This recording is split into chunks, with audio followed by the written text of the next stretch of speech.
Épître de Paul aux Galates, chapitre 4. Or, aussi longtemps que l'héritier est enfant, je dis qu'il ne diffère en rien d'un esclave, quoiqu'il soit le maître de tout. Mais il est sous des tuteurs et des administrateurs, jusqu'au temps marqué par le Père. Nous aussi, de la même manière, lorsque nous étions enfants, nous étions sous l'esclavage des rudiments du monde. Mais, lorsque les temps ont été accomplis, Dieu a envoyé son Fils, né d'une femme, né sous la loi, afin qu'il rachetât ceux qui étaient sous la loi, afin que nous reçussions l'adoption.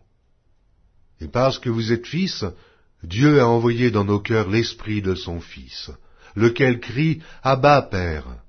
Ainsi tu n'es plus esclave, mais fils. Et si tu es fils, tu es aussi héritier, par la grâce de Dieu. Autrefois, ne connaissant pas Dieu, vous serviez des dieux qui ne le sont pas de leur nature. Mais à présent que vous avez connu Dieu, ou plutôt, que vous avez été connus de Dieu, comment retournez-vous à ces faibles et pauvres rudiments, auxquels de nouveau vous voulez vous asservir encore? Vous observez les jours, les mois, les temps et les années. Je crains d'avoir inutilement travaillé pour vous. Soyez comme moi, car moi aussi je suis comme vous. Frères, je vous en supplie. Vous ne m'avez fait aucun tort. Vous savez que ce fut à cause d'une infirmité de la chair que je vous ai pour la première fois annoncé l'Évangile. Et mis à l'épreuve par ma chair, vous n'avez témoigné ni mépris, ni dégoût. Vous m'avez au contraire reçu comme un ange de Dieu, comme Jésus-Christ. Où est donc l'expression de votre bonheur? Car je vous atteste que, si cela eût été possible, vous vous seriez arraché les yeux pour me les donner. Suis-je devenu votre ennemi en vous disant la vérité? Le zèle qu'ils ont pour vous n'est pas pur. Mais ils veulent vous détacher de nous afin que vous soyez zélés pour eux. Il est beau d'avoir du zèle, pour ce qui est bien, et en tout temps, et non pas seulement quand je suis présent parmi vous.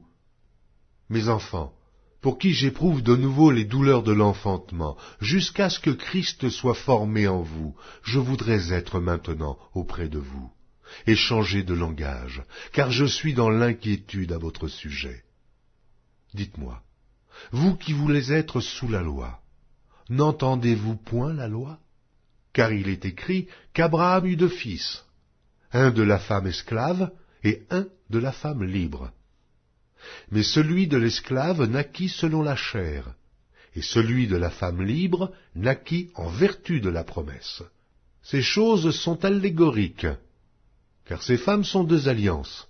L'une du mont Sinaï, enfantant pour la servitude, c'est Agar, car Agar, c'est le mont Sinaï en Arabie, et elle correspond à la Jérusalem actuelle, qui est dans la servitude avec ses enfants. Mais la Jérusalem d'en haut est libre, c'est notre mère, car il est écrit « Réjouis-toi, stérile, toi qui n'enfantes point, éclate et pousse des cris, toi qui n'as pas éprouvé les douleurs de l'enfantement, car les enfants de la délaissée seront plus nombreux que les enfants de celle qui était mariée.